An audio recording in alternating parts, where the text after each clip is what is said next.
Okay, so what we're going to do, we've just picked up where I left off, and I've lost the battle against the barbarians, but I'm not going to bother pursuing them again at the moment. I'm going to work on building up my population first. So, what I want for this task is workers. Now, I need $350 and a 2,000 population, so population's fine. I don't quite have enough money, so I'm just going to pass a little bit of time until I get enough. Okay, now what I'm going to do is I'm going to go back in and I'm going to recruit my workers. Wait till they're there. There we go. Now the workers have numerous functions that they perform. One of the most important ones of which is obviously they can build farmlands. Farmlands allow the maximum population of the city to increase. So I'll just send them up there.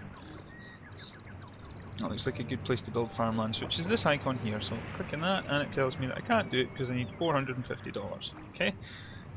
Now I'm going to have to just send him to sleep until I get sufficient money. Now although that said I needed $450, there's an interest in commerce system built into Dominance, although it's not active yet because I haven't actually discovered commerce as a technology. What that means is that inflation will affect the cost of everything. So at the moment, building farmlands in this massive region, proportionately speaking, would be $450. But much later in the game, that might be costing several $1,000,000 or more, depending. So, but now I've got enough wealth to do it. So it's only going to cost me $450. So I'm just going to build it. It's going to tell me there that I've got 450 days left. So I'm just going to wait now. And there we go. Right. So we've built some farmlands, so that will help the population to grow a bit bigger. What we're going to do is we're going to move over here, and we're going to wait again. Just until we get the money to build more farmlands. It's another 450. So now what we're going to do is build farmlands here as well. Now you can see the population in the city is already well above 6,000 now. Normally that would be limited to 5,000, but building these farmlands has increased that. Now the way that farmlands affect your cities is that anything within 1 tile radius of it automatically adds 2,500 to the maximum population. Anything at 2 tiles halves that amount, and anything beyond that doesn't affect the city. Although later in the game your cities can spread out into more than 1 tile, so obviously your farmlands can be consumed, so you need to be really careful at that point. Okay, so what I'm going to do is I'm just going to send my little settlers down here. And at this point I'm going to order them to clear the forest. Now it's going to take quite a long time, so it's woodland. It's going to take 10 years because their technology is quite poor, they're not very quick. So it's going to take 10 years to do that, which is fine, so we'll just leave that running for a while. Now what I need to do as well is go into my city, and I'm going to construct the central market, because it's a basic market. It's going to help me get money a bit faster. So I'm going to build that market. 600 days to build the market. So you can see we've got 3,000 days to clear the wood, so we've got not a lot's going to happen for the foreseeable future, but there's a new market's up. So what that's effectively going to happen is we're going to gain money a lot faster, because we're getting I think it's a 15% uplift on normal taxation from the market here. So you can see that money is very rapidly growing. Now what I want to do is explore other areas of the map, so in order to do that I need a shipyard, which means I need $5,000, and I don't have enough people yet, so I'm basically not large enough to build a shipyard yet. So. But in the meantime, I am going to just recruit some swordsmen, and the reason for that is because in order to build a shipyard I will also need timber, which is not currently within my radius. So I'm just going to send him to sleep there. Now the reason for I'm doing that is because this command icon allows you to annex land. Now to take this land and make it mine is going to cost $4,000. So even at this early stage in the game, that's a lot of money, which I can't afford yet, so I'm just going to have to wait.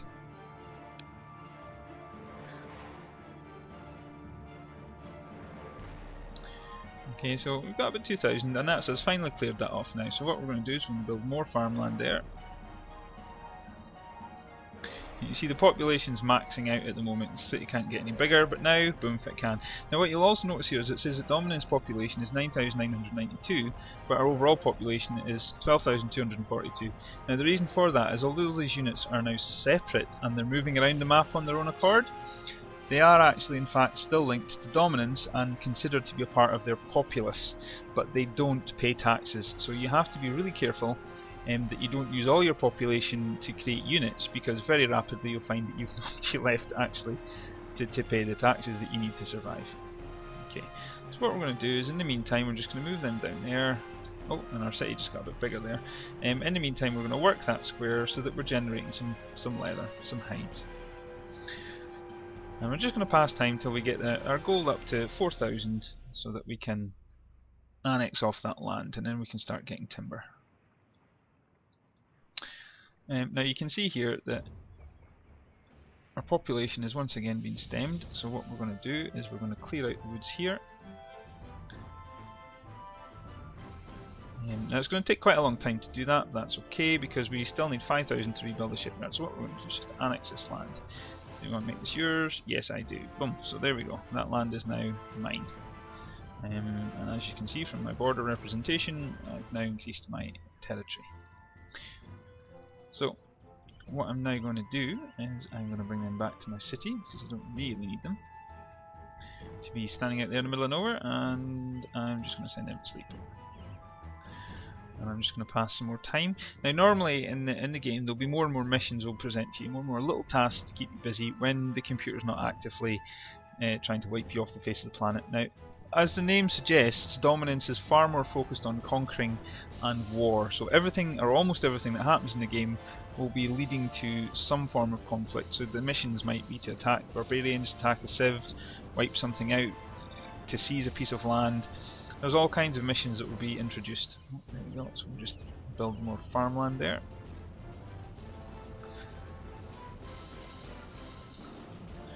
Once that farmland's done, what we're going to do is we're now going to start harvesting our timber.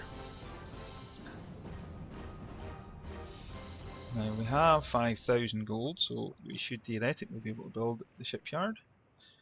But I require 50 tons of timber in order to do that, and at the moment we've got 16 tons, so we just need to wait a little bit longer. And we have run out of timber. And we haven't got enough, so what we're going to do is we're just going to cheat for the sake of this tutorial, and we're going to throw more timber back in again. And we're going to work that until we get 50 tons of timber.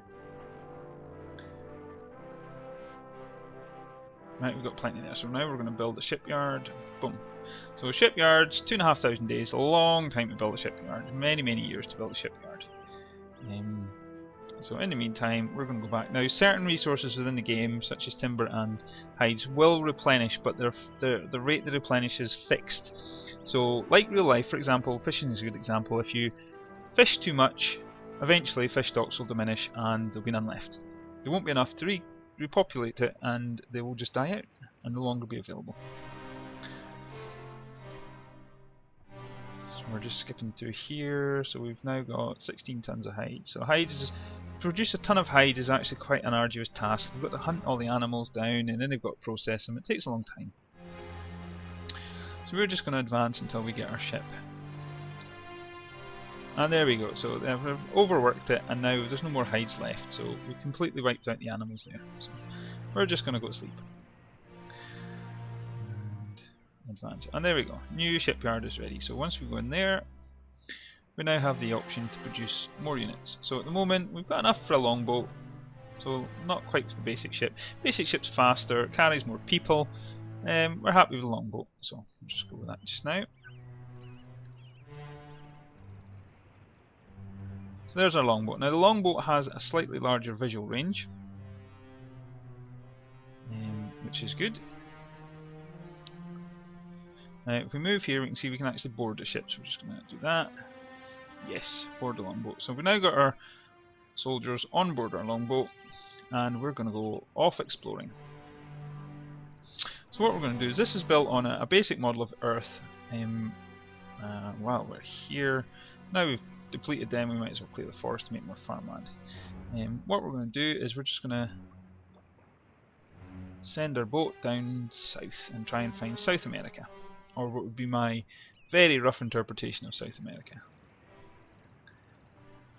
But maybe with a little exploration we can start to get a bit more sense as to just how big the world in Dominus can be once in there. So you can see, although at the moment it will path map through the undiscovered area, I'm not really sure whether I should leave it to do that or not. So now doubling back on ourselves, we're going to cancel that movement order and just have them down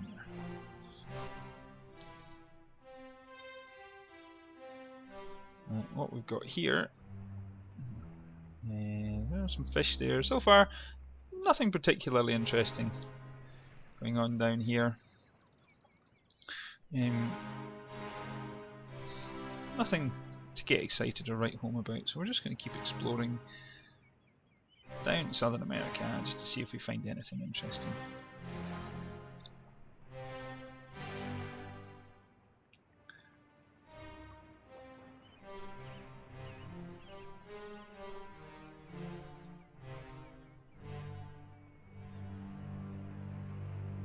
Still nothing, it's just a lot of...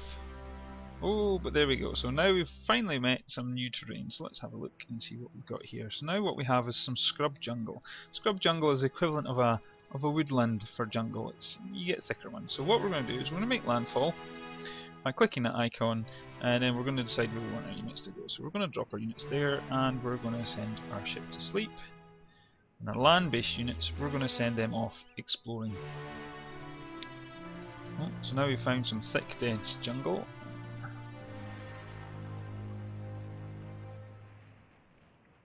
And we're just going to explore more of Southern America here.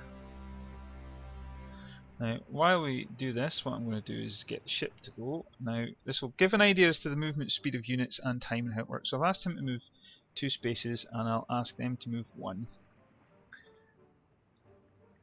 And you can see that the ship essentially is moving twice as fast as the land-based units.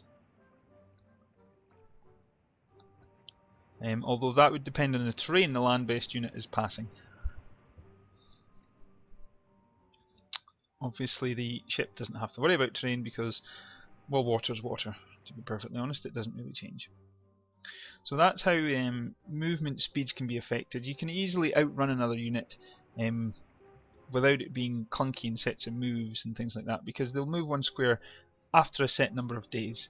So just because one ship can move 8 squares and one can move 9 doesn't mean the one that can move 8 is always going to be caught by the one that can move 9, because it might be faster. So it adds a degree of strategy that's perhaps not quite present in the Civ games. So we're just continuing our little exploration of Southern America here. Oh, and now we've found some swamplands.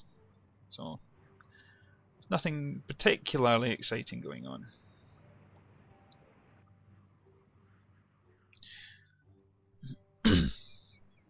Now at this point in time, if I'd taken settler units down, I wouldn't be able to settle another settlement here because it's all one joined continent and I'm already present on it. So I would have to expand gradually down the way by basically expanding my borders to new military units or by conquest.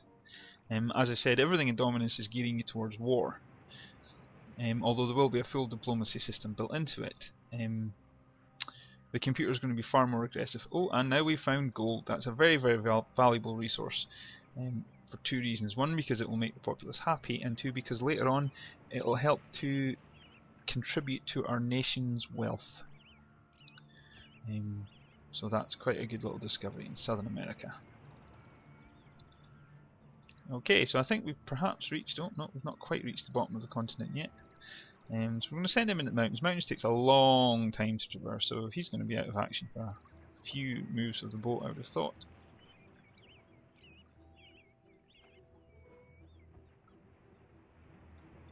And there we go. I think we've finally reached the bottom of the continent.